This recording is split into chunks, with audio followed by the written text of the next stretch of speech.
Ms. Brown, an electronic notary public commissioned in New York, is performing an electronic notarial act for a principal currently located outside the United States. According to Section 182.4 of the New York State Notary Public Law, which of the following statements must Ms. Brown adhere to during this remote electronic notarial act? 1. She must be physically located within the boundaries of New York while performing the electronic notarial act.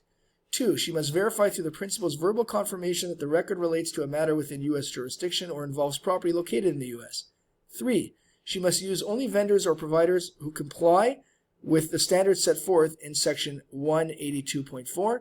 And 4. She must ensure that no action or device is used to disguise or hide her actual location during the notarial act. Well, let's have a look at each of these statements individually and compare it with the relevant law to help us determine the solution. 1. She must be physically located within the boundaries of New York while performing the electronic notarial act. So if we have a look at that Section 182.4 found in the Notary Public License Law booklet entitled Additional Requirements for Electronic Notaries, it states here under subsection A, subsection 3, and I know it's small, so I'll read it. She must be physically located within the boundaries of New York when performing electronic notarial acts. So indeed, statement 1 is something that Ms. Brown must adhere to. We could put a check mark next to it.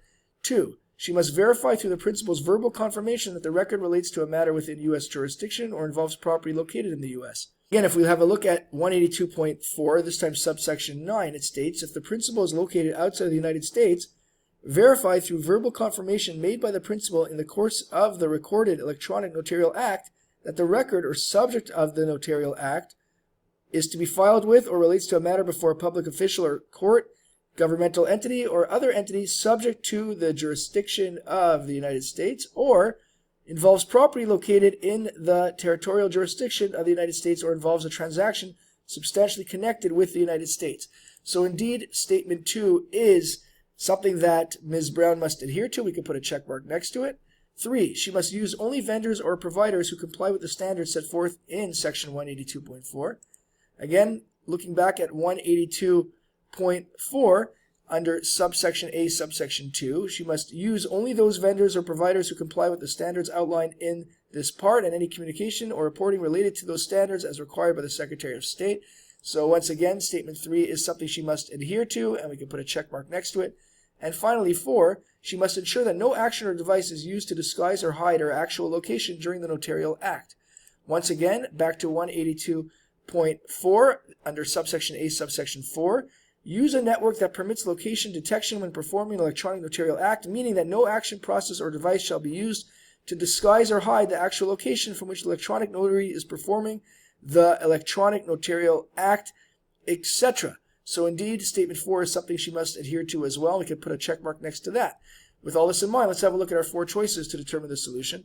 Choice A states 1, 2, and 3 only. This is incorrect because statement 4 is also something she must adhere to, and therefore choice A is not our solution. Choice B states 1, 2, and 4 only. This is also incorrect because she must adhere to statement 3 as well, and therefore choice B is not our solution. Choice C states 1, 2, 3, and 4.